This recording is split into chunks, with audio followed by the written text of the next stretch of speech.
Awesome. Great to be here. This is a little bit unusual just because we compete 2 days and we're fired up about that. What I mean by unusual is this press day is very close to competition.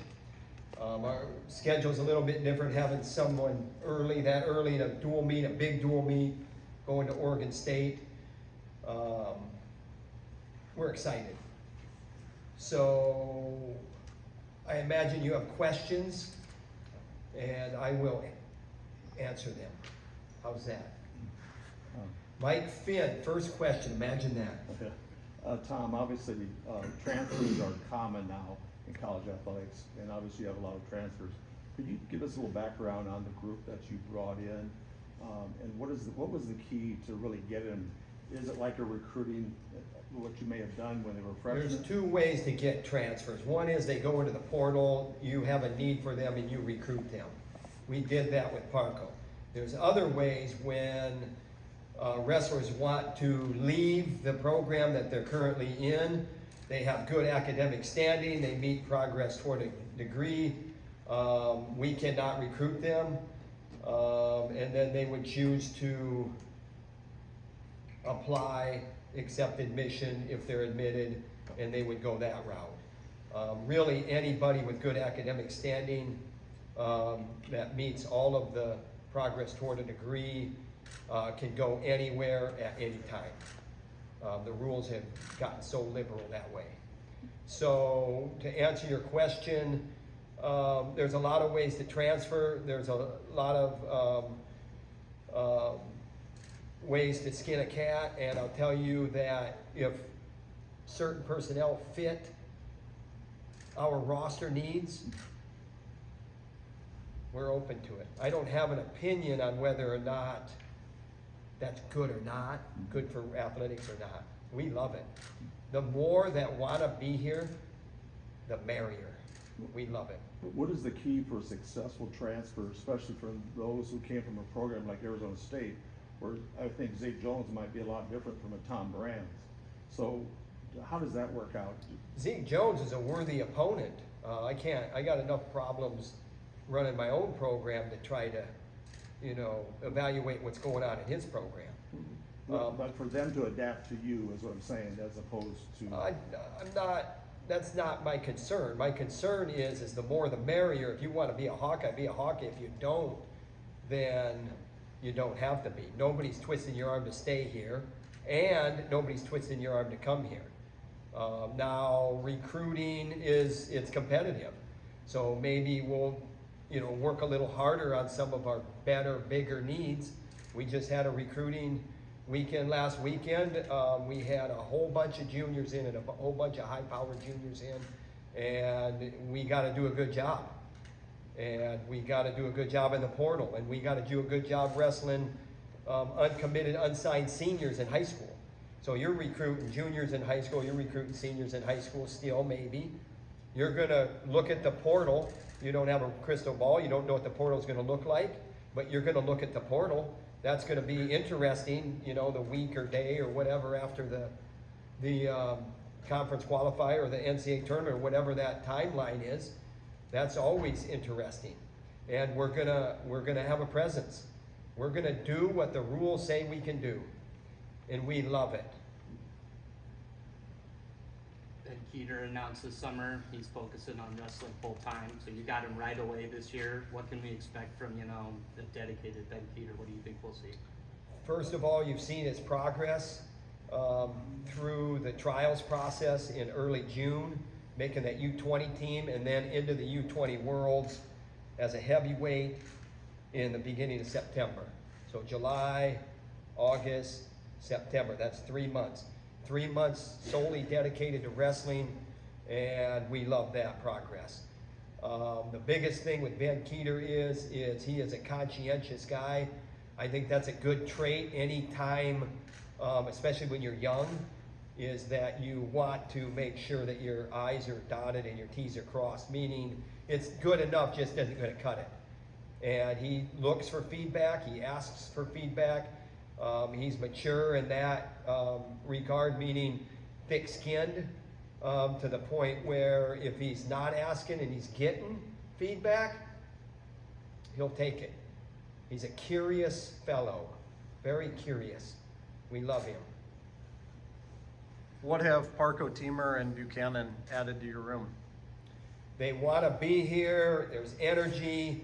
They all three have a different approach, but the similarities are is just like, I mean, we haven't even talked about Drake Ayala. Drake Ayala is a runner-up returning in this program, moving up a weight. He's the bedrock.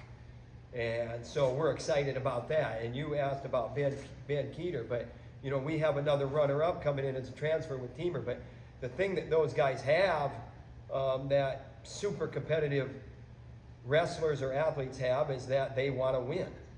And the good thing about the transfer portal is if things get stale where you're at, you can leave and nobody can keep you out.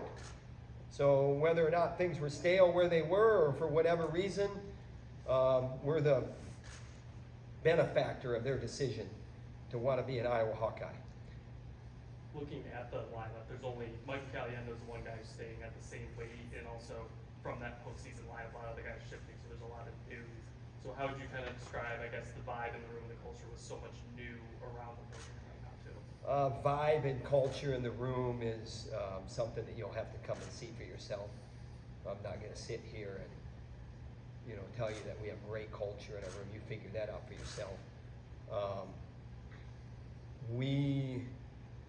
You know what? We love that when a guy makes a decision, whether he's staying at the same weight or going up a weight, he makes that decision with conviction. We love that you can maybe move up into some uncharted territory and still be a dominant wrestler.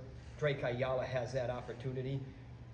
I mean, I'm not a guy that makes predictions. You all know that in here. I say that all the time, but if I was making predictions, I don't think the weight class is going to bother him moving up. Anytime that happens, it's attitude more than anything. And, you know, I have some mentors of my own, Royce Alger, who moved up, and he did it for the good of the team. He didn't move up because he was bigger. He went from 167 to 177 his senior year, and he made a statement and was a two-time national champion, two different weights. And so you do things for different reasons, and when you do things with conviction, it doesn't really matter that we don't have anybody returning at the same weight class that they performed at. That could be a really good thing also. You mentioned 170 or changing weight classes. 174, 184 is a spot that a lot of fans have their eyes on. Where do those two weight classes stand as we sit today, and do you expect that to change entering the season? We love Patrick Kennedy, who just got back from Albania. We love Nelson Brands. We love Gabe Arnold. We love, who else aren't they talking about? Who aren't they talking about? We love Angelo Ferrari. He's an 84-pounder. We love all four of those guys, and there's nothing wrong with sorting things out amongst friends. How's that? We love it. We love the competition. What have you liked about Angelo Ferrari so far since he's been here? I mean, things that you could guess, that all super talented and driven young athletes, the characteristics that they have and possess. And he's probably got them to a little bit better degree. What has Ryder Block shown you in his second year with the program? He had a lot of time off, and he's determined. He skewed curves on his healing process. Our medical team is top notch. He's a beneficiary of that, and we're excited to see him on the mat. We also have Colin Schriever there. We're pretty deep at 41. Juice Rhodes is there. Jesse Ibarra is there. He's up a weight. He could probably go 33, 41. You know, and sometimes you never know. You don't have a crystal ball, so you never know. You could be surprised with, you know, what happens. But Ryder Block, love his approach every day. Love his approach through his strengthening and rehabbing, or whatever you want to call it. And we're ready to go. We're going to Oregon State. We leave tomorrow, and it will be his first competition in a Hawkeye singlet, even though you know, as freshmen can wrestle Hawkeye singlets, but, you know, he had that issue. You got So two- he's excited, his family's excited, we're excited, the fans are excited. Hey, take advantage of your opportunity now, stud. Don't look back. Don't make this a quarterback controversy. You've got two four-time Montana State champions on your roster, and Leif and Kean. What can Leif do to kind of help Kean through the step up from a smaller populous state? to It's a long ways from home, and Leif Schroeder is an incredible leader in our room. You know, ISAC, things that, you know, where he's paying attention to the landscape of what student athletes are going for. He's a voice. He's a voice for our team. He's been a voice. He's been a great leader. He's doing his student teaching right now. He's going to be a great educator and mentor. And he's doing that with Kean. Kean Hernandez has a sister in our program as well. She just graduated last year. She's a manager for us, has been, and she's still around, working for the Hawkeye Wrestling Club a little bit, doing a lot for us still. We love her. We love the family. We love Kean that he's here. And we just love everything. You know, you ask about culture. You know, holy mackerel, I sat up here and talked about how much I love it. And so it must be pretty good. Must be pretty good. Tom, what have you seen from your 125 pounders this offseason? We have seen that two are probably emerging, Cruz and Peterson. That's not a surprise. Peterson had a procedure, and he's come out well with that. He's 10 months post. We love his fire, we love his drive, we love his approach. I don't know, you know, if he's quite ready right now, but 10 minutes from now he could be ready. We love them both. It will be competitive, and I think we listed both of them on the Oregon State thing, but more than likely it'll be Cruz out of the gate right away.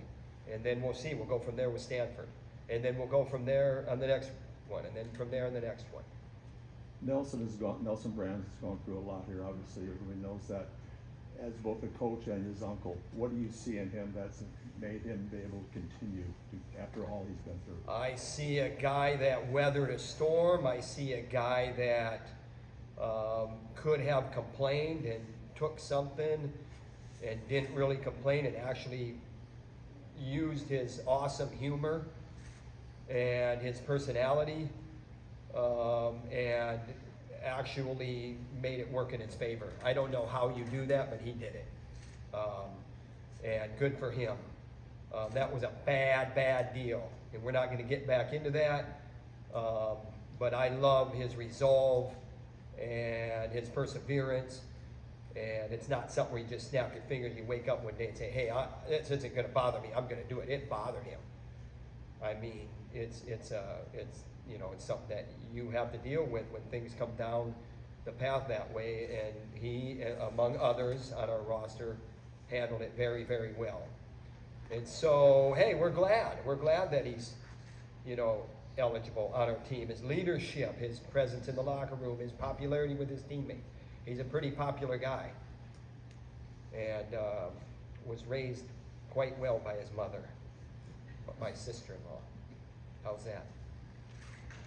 What are you looking for most, just generally on a Saturday? We're looking to do what motivated wrestlers love to do, and that's go out and take care of business at every weight class. Doesn't mean it's going to be that easy. It's an opportunity. It's the first opportunity. Even Steven, you know, get up, gallop faster because it's your first one. You know, we got to be even, Steven, steady, but why not kick everybody's butt the whole way through the season? And that's what we're looking for. And we're going to put 10 guys on the mat, and we're going to evaluate when we're done, and then we're going to come back. And a week from Saturday, we got Stanford, and then we got Bellarmine, and then we got Iowa State coming to town, and then we go to St. Louis for a two-dual thing, and then we got a little bit of a break, and we go to the Soldier Salute, and then our Big Ten dual meet schedule starts, and then we end with Oklahoma State home. We got Ohio State at home, I mentioned Iowa State's at home, that's a decent home schedule. And then the Big Tens are at Northwestern and the national championships are in Philadelphia. And it'll be like that. Talk about a winning mindset starting off the season. Ben Kueter's obviously a guy that is used to winning in pretty much everything he does, especially on the mat. What have you learned from him in the past 9 to 10 months in a couple of losses that he took against really good opponents that may not have been a familiar experience to a guy like him? I learned what I described earlier, that he's conscientious, he seeks feedback. If he gets feedback that isn't like glowing report, he'll eat it and take it and absorb it, and he will use it and it will make him better. He has thick skin that way. If you want to use some humor, he's scared to death of his mother. She's a pretty tough woman. We love the fact that he is full-time wrestling, and we'll see where this goes after this. This isn't something where, you know, we're sitting here hoping that we hang on to this, you know, through, you know, next year, whatever. Hey, the decision was made. All parties were part of the decision-making process, and after this season, we'll evaluate and we'll go from there. But I personally absolutely love that he is full-time wrestling since May, June last spring. Love it. One more. Tom, today the university announced guys sold out season tickets for the 4th year in a row. Can you kind of talk about, you know, what it means to have the fans sell out 4 years straight? Iowa Hawkeye Wrestling is strong. We have to do a better job performing. I think if you put exciting teams on the mat, they will be heralded and showered with affection by the fan base.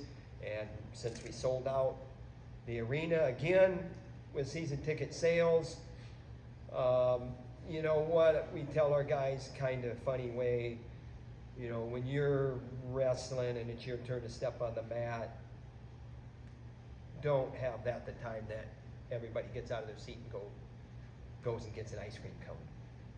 Have that the one where they nail themselves to the seat because they don't want to miss 1 second of your performance.